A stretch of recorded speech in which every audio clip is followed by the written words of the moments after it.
Slovenian. Just like, Julie. Julie. I don't think I got that, so let's say hello. No, I'm going to learn. I'm definitely going to learn. So, no, thank you for the invitation, and it's good to be here. I was going to give kind of an intro to the idea of black education for liberation, but then I had, and I can see on the board, there is actually no translation for black studies at all, right? In Slovenian, it doesn't really translate, which got me thinking. This is actually a really important point. And actually, one of the things, being in the UK is Europe-ish, but not really. And actually, on the conceptual ideas of race, of blackness, is way more American than European. And so when I come to Europe, in that sense, I always have to remind myself, actually, the language here is very different. And that's really important. And it's not different accidentally. It actually ties into what are some of the problems with knowledge, the way we think about education, the way we think conceptually, right? The idea that there is no word for black studies is actually really important, right? It's actually telling us something. So one of the projects that I did a few years ago with the Fundamental Rights Agency, there was a report they did called Being Black in Europe, and they got people to come, and we all consulted in Vienna, and sat down, and the way they had defined black was if you had at least a grandparent who was from Africa or the Caribbean. Now, that might have captured 99% of the black population in Europe 20 years ago, 30 years ago, but now it's wholly inadequate, right? There are third generation people whose parents are born, grandparents are born in France or in Britain or in Slovenia, right? So they're not there. They literally don't exist in the definitions that you have in most of Europe, and actually the definitions in the European Union, which frankly should scare us, right? Because there's a kind of invisibility because we're afraid to talk about this language. And as I come here and do a lot of these conversations, the reason that people don't like the term black is because there is a fear of it, right? Black is race is bad, therefore we shouldn't talk about these terminologies, right? But it's actually a really dangerous thing because then we miss that people become invisible. And actually one of the only negative things you'll get from the UK leaving the EU is that, we won't be around the table in these discussions saying, actually, you kind of need to think about this, it doesn't make any sense. But other than that, I don't think you'll really miss, or have missed, the UK particularly. So, what that, I say this because actually that's quite important. How do you have a conversation about black studies when there's no translation for black studies? And what does that tell us about how we misunderstand the world? So that invisibility is really important because that invisibility isn't just about black populations. It really goes to actually the very core and the heart of what knowledge is, right? And thinking about development, because this is an example I usually use, and I should have put a picture up here.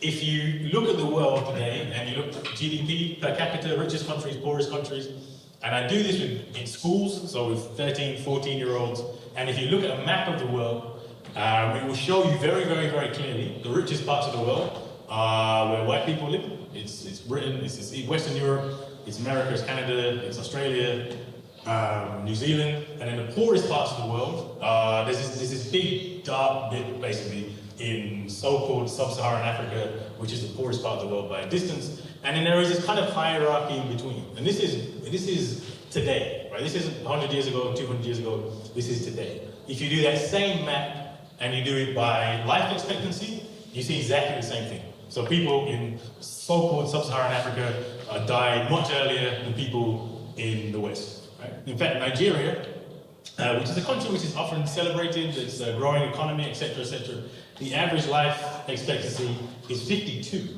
right? Which I was shocked. When I heard this and I was absolutely shocked. The average life expectancy in Europe is like 80 odd, right? So, the reason I say that is because you have to understand that in the terms which it is. Like when we have the term Black Lives Matter, we use that term because actually black lives don't really matter as much if we're honest. That's globally. Also, if you look within Europe, with the data that we do have, you'll find you have some of the hierarchies, right? So we have a global system of inequality, which if you ask 13-year-olds, they will tell you the most important feature of that is race, right? white at the top, black at the bottom, everybody else in between. Yet we have a development infrastructure, we have a knowledge infrastructure, we have go on the UN website and try and find one reference to white supremacy in reference to global inequality. You won't find it, literally nothing. Like the most glaringly obvious issue in the world is not discussed at all by any of the agencies or the universities. Even universities will not talk about, actually this is about white supremacy. This is, how do we name that? And that language is really, really, really important, right? Because otherwise you get this invisibility. Now, importantly, that's not an accident, right? So in the last book, there's a quote which I wrote, the world can only be as equal as the knowledge it's built upon. And if we have a knowledge base that doesn't acknowledge race, really deeply at all, that doesn't acknowledge the most obvious things that are explaining global inequality, then how on earth are we going to have a society which is equal? It's impossible, right? Literally impossible. But unfortunately, that's the framework that we have. And why knowledge is so important is because that framework comes from, very much is the foundation of all of the knowledge that we use, which we even the progressive things. So one of the things I did in the last book was to talk about Immanuel Kant. I'm sure you're somewhat familiar with Immanuel Kant, who's kind of the key architect of how we understand the world. Kant's universalism, really important for the EU, really important for the UN. And there is this kind of universal idea of progress and knowledge, and not just Kant, but the idea that knowledge spreads out of Europe. It's the Enlightenment. We're progressing towards this particular utopia, etc., etc.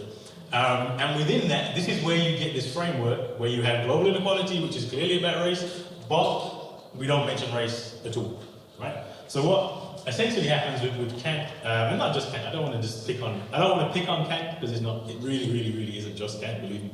You have this notion that you can see the world universally through Europe.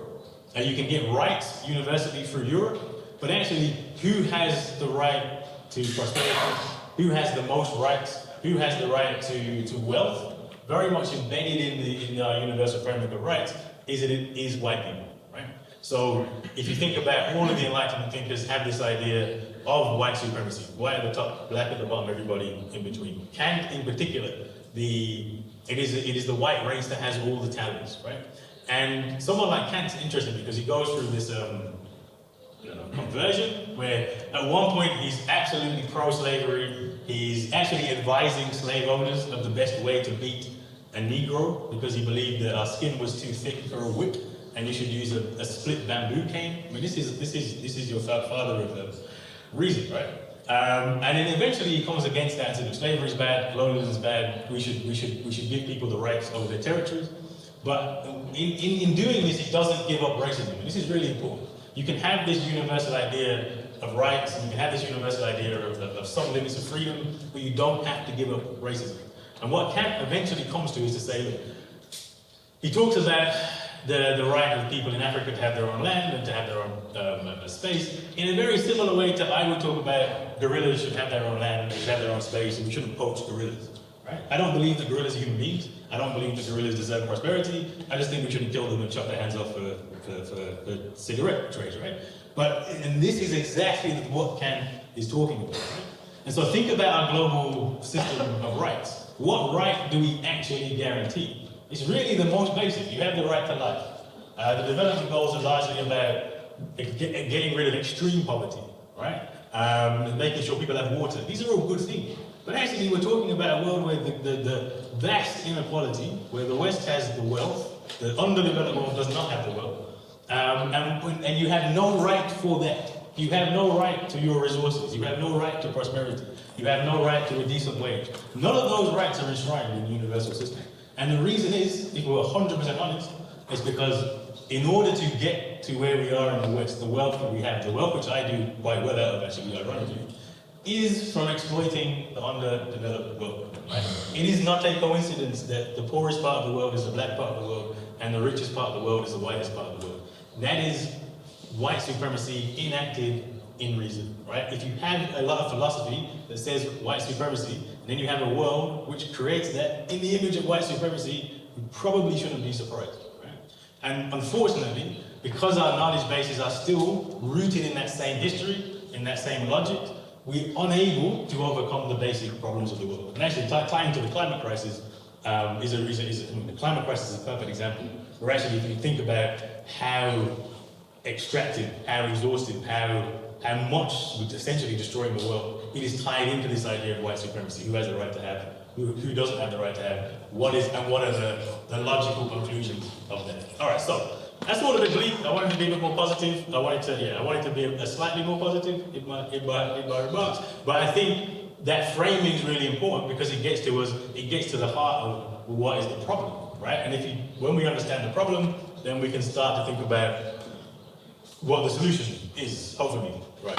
I'm seeing lots of miserable faces. I'm going to try and be positive. I'm going to be positive. All right, so actually I'm not. I'm going to be a little bit negative, positive. All right, so thinking about that then, because I work, and I say this because I work in a university, and you won't find a person who is more critical of universities than me, honestly. Like, in terms of the purpose of universities, in terms of the purpose of university knowledge, in terms of what we're trying to do, even people ask me a lot of the time about decolonizing the university. So, we've started Black Studies. We have the only Black Studies program in Europe. Black Studies, briefly, does two things. One, it is about looking at the world through the contributions, perspectives, and kind of the lens of Africa and the Caribbean. And the idea is, if you do that, you look at the world and you see it very, very, very differently. There is a Black psychologist in the United States, Professor William Cross, who talks about Black studies is the understanding of the universal through the particular, right? So if you look through the lens of Black people, you're going to understand the world very, very differently, right? You're going to look at that map of global inequality, and you're going to see white supremacy. You're going to see colonialism. You're going to understand that intrinsically because those things have impacted us, etc. So, we have Black Studies. It is a different space, right?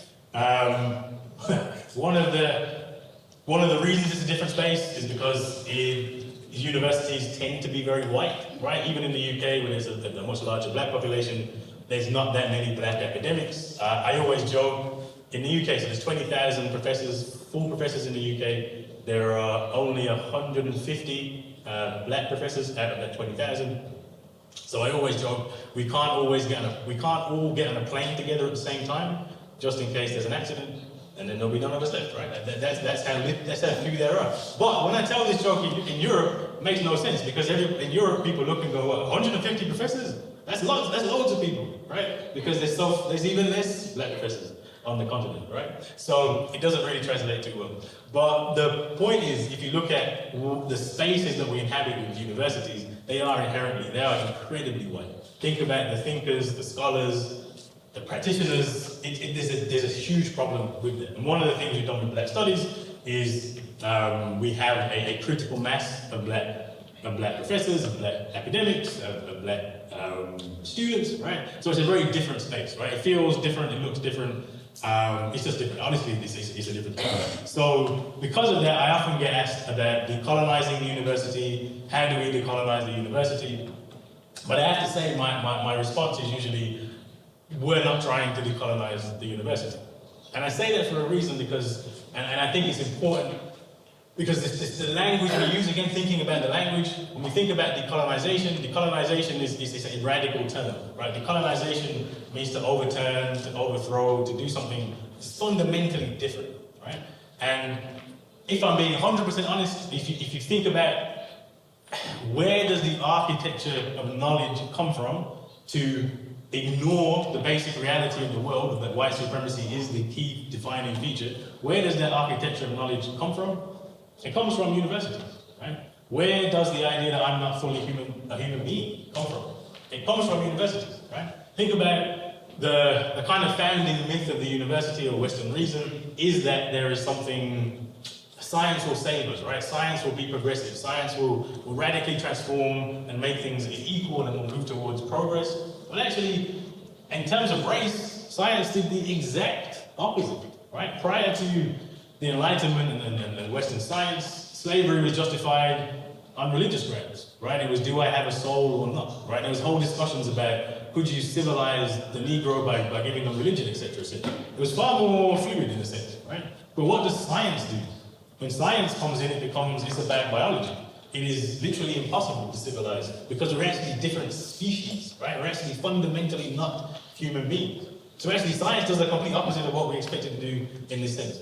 And importantly, that same, again I stress, that same architecture of knowledge is very, very, very much with us today and very much with us embedded in the university. So when I think about the university and I think about everything that we've done, and Black Studies in the UK is probably almost 10 years as an intellectual movement, 4 years as a degree, but it's about a 10-year period, right? We've done lots and lots of good things, we've achieved a lot, but has anything that we've done fundamentally changed the university as a whole?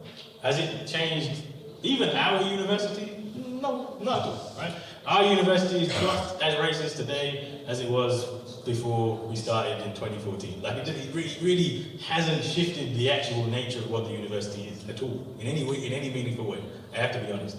What we have done is we have diversified the university to some extent. We've given it a different look. There's more people. There's different. They have well. So for example, my university now has a black professor. That's me. I'm the only black professor. The extent to which we have diversified. We've diversified the portfolio, so we have black studies. We've diversified the staff. There's more black staff. Now, have we changed the university? No. The university is okay. I won't give you a concrete. I can actually give you very concrete examples, but my own university is deeply entrenched in institutional racism, right? So in the place that we actually have black studies, the university hasn't shifted. This is telling you something about the limits of the university. So what I always say, and again, I said I was going to be more positive, and I promise, what time is it? Yeah, we're in a positive half. So, I said I was more positive. So what the way that we conceive it is to say that it's literally impossible to decolonize a university because universities are products of the society. So to decolonize a university means to decolonize society. It's not that universities can't be progressive. In fact, remember universities predate Europe, predate the West. They were universities for a long time. But the problem is that language of decolonization suggests a radical shift which hasn't happened, right? So what can we do within the university space? It's not that we can't do nothing. It's one, to say that diversity is important. So I'll say this straight away, diversity is important. It's important that there's different people, different courses, different stuff. That's important. It's not decolonizing, but it's important. And it's something we should definitely try to do, right? And then the second part is the model that we have very much is that we say we are colonizing the university, effectively. This is what Black Studies has done. We said, look, Black Studies, interestingly, has a completely different trajectory. It has a completely different background to anything academic, right? So when I did my PhD, I did my PhD a while ago now, and I explained to my supervisor and I explained to my examiners. I said, well, look, the theoretical basis of this PhD is Malcolm X. And it took a long time for them to really understand what that means. And actually, the theoretical basis of the PhD is somebody who never wrote anything really at all, who isn't an academic, who doesn't have those qualifications. It took a while for me to get that through, but it worked, right? But I say that because actually, again, go back to the quote, knowledge, the world can only be as equal as the knowledge is built upon. And the tradition and trajectory of Eurocentric scholarship within the university is deeply problematic. Why Black Studies offers something different, offers something liberatory, is because actually the legacy and tradition of Black Studies isn't that root, right? It isn't, when the canon, we say canon, is that translated? The canon of Black Studies is not academic. It is activist, it is Malcolm X, it is the Black Panther Party, it is Claudia Jones, who's a Trinidadian Marxist who did lots of work in America and the UK. It is the Haitian Revolution, actually. When I talk about Black Studies, we talk about things like the Haitian Revolution. That's the tradition and trajectory of Black Studies, right? And because of that, it has a very different orientation, right? It has a very different way of understanding, importantly, a very different way of engaging. It's just fundamentally different, right? And so I always say that Black Studies is new in the university, but it is not new in the UK, it is not new in the world, it's certainly not new globally, and it's definitely, so in the UK, for instance, one of the reasons why do we do Black Studies, why does it happen in the way that it happens, is because I was fortunate enough to come through the British Black Power movement. So in the UK, we had this very strong Black Power movement, which is predominantly about education. So fundamentally about education. It was people came together and organized, firstly around the issue of schooling. So in the 50s, 60s, so prior to the Second World War, there's not many Black people in the UK. There are, well, I have to clarify this because one of the things, again, thinking about conceptions, what are the big conceptual frameworks we need to shift to have a much better understanding of the world? Well, one of those is the nation itself, right? So when I say there weren't that many Black people in Britain prior to the Second World War, actually not true. There weren't that many Black people on the British Isles prior to the Second World War. But remember, Britain, France, Germany, Spain, Portugal, only recently became nation states, where the nation is that's the borders. Britain at this time, prior to, I mean, my family is predominantly from Jamaica. Prior to 1962, Jamaica was not the country. Jamaica was part of Britain, part of the British Empire. All of my family were born in Britain, not just the ones who migrated in 1950 to Britain. It was all Britain, which is a really important conceptual shift, because then we actually understand the world very, very, very differently. But prior to the Second World War, there were very few Black people on the island, right? When people came and their kids went to school, because they were part of Britain, so my grandmother was born in Jamaica, but had a British education, loved the Queen. You won't find anybody more pro-Queen than my grandmother, who probably would have queued for multiple hours to see the empty coffin had she been alive. She passed away before the Queen died. Very British. I mean, actually, in some ways, the people in the colonies are more British than people in England, because they were kind of really taught to be British. So when they came over, they kind of expected their kids would be treated well, British education system, this is going to be great, and found exactly the opposite. Right? Kids were literally being excluded from school, kids were not being taught to do maths and English, people were coming out with zero qualifications. So one of the first things that we did, resistance-wise, was to organise what we call Saturday schools, which were basically the community organised our own schools at the weekend, often on Saturdays, people had time, and taught our kids, said, we'll just teach the kids ourselves, because the schools aren't going to do it. As part of that was teaching the kids Black history, was teaching the kids Black studies. The British Black Power movement also had bookshops. So one of the things we take for granted now, because of Amazon, you can literally just go, I can list you 10 books and you can go and get all 10 books tomorrow in your house. It's very easy to get different knowledge, but in the 50s, 60s, 70s, almost impossible, right? Very, very difficult to get anything other than the mainstream. So a big thing the British Black Power movement did was to import books, was to start bookshops. So we have the New Beacon bookshop in London, there's the Harriet Tubman bookshop in Birmingham, which is really about just creating a different kind of knowledge and even producing work as well. So one of the best books, if anybody's interested in racism in Britain in education, the best book is How the West Indian Child Became Educationally Subnormal, which you can get on Amazon probably to your house tomorrow.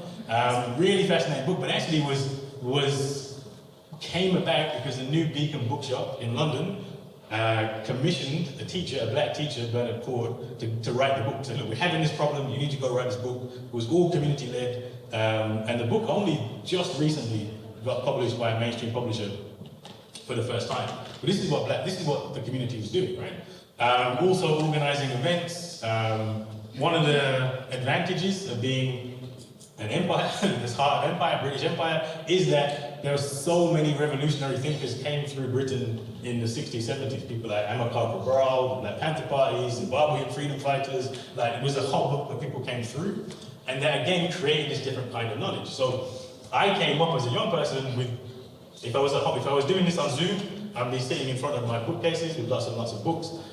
Basically, all of those books I took from my parents' house when I left in a big bag. That's my canon, right? I grew up reading that. And so I didn't read, in fact, I only read Kant when I did the book, the last book. And I believe me, I was better off not reading Kant for 30 years. when I got there, I was like, wow, I'm glad I avoided this, right? So a major part of what we have to do when we're thinking about knowledge and decolonizing is to decolonize the canon, the basis, the root of what we think knowledge is, right? And one of those things is really to really separate this, like, I mean, I was gonna, I'd say, no, I'm still I'll be positive, so, yeah, no, this is positive. So, one of the things you can do really practically is to think of a different canon. It's a very simple thing. It sounds too simple almost, but it really is decolonizing, starts with decolonizing the bookshelf, right? Starts with problematizing the knowledge that we kind of take for granted. And if I'm thinking about something like, so prior to writing The New Age of Empire, in fact, the only time I trended on Twitter was when I was on Newsnight, a BBC show in Britain, and I just happened to say Immanuel Kant was racist, which isn't really controversial. Immanuel Kant was like, you will find very few better examples of racism than Immanuel Kant, honestly. Like, Immanuel Kant, it was so racist, he's probably offended that people are saying he's not racist. Like, that's the extent to which about to go. So it's not really controversial. It became controversial, this big thing. And at that time on the show, I was like, well, look, I'm not saying you should get rid of Kant, you should just teach other stuff. But actually, having thought about it, no, we probably just should get rid of some stuff, right? This is why I say decolonization has to be more than just diversity. It isn't just about adding things on the reading list, it's about taking things off. And saying, actually, you don't need Kant. You really don't. Like, your life will be better without Immanuel Kant, for example, right? But saying things like that still provokes a nerve, right? It's still, honestly, people still get quite emotional to think about it. But that's the first step, right? Is to say, actually, it isn't about adding, it is very much about revising. There is really some really problematic ideas that lay at the foundation of our understanding. And actually, the first thing to do is get rid of them and actually bring in different ways of understanding. Right? So, yeah, that's I'm going to stop there because I'm going to go into the workshop, go into more detail. But I want to give you one very positive, practical thing you can do. Decolonize your bookshelf. Decolonize your bookshelf. There's actually no excuse. As I said, Amazon, get all these books tomorrow. And immerse yourself in it because it will make you think differently about the world. Like that's one of the key benefits of a Black Studies approach is it makes you think differently about the world. If there's one thing I would suggest you listen to as a starting point, it would be Malcolm X's The Ballot or the Bullet. And again, thinking about knowledge and thinking about decolonizing knowledge, we tend to put we tend to put a priority on the written word. Look, writing's important. There's other ways to communicate. And one of the things I would say with someone like Malcolm X is you have to listen. There's something about listening to it. You can read it and it's there, but the listening to it is really important. And also, just again, why Malcolm is important and why that kind of tradition is important is that it's very much about the audience, right? So when you listen, you can feel the audience is in the conversation. The audience, and someone like Malcolm would go around and talk to thousands and thousands and thousands of people and is effectively testing out the ideas with the masses of people, right? And changing them and translating them and making it different, which is why it has much more authenticity. Because it's not stuck in the university, it's not stuck in the elite walls. It's very much that organic connection of knowledge and people, etc. So I'd very much say, I'm going to give you one practical recommendation. Listen to The Ballot or the Bullet by Malcolm X. You can definitely find it on YouTube.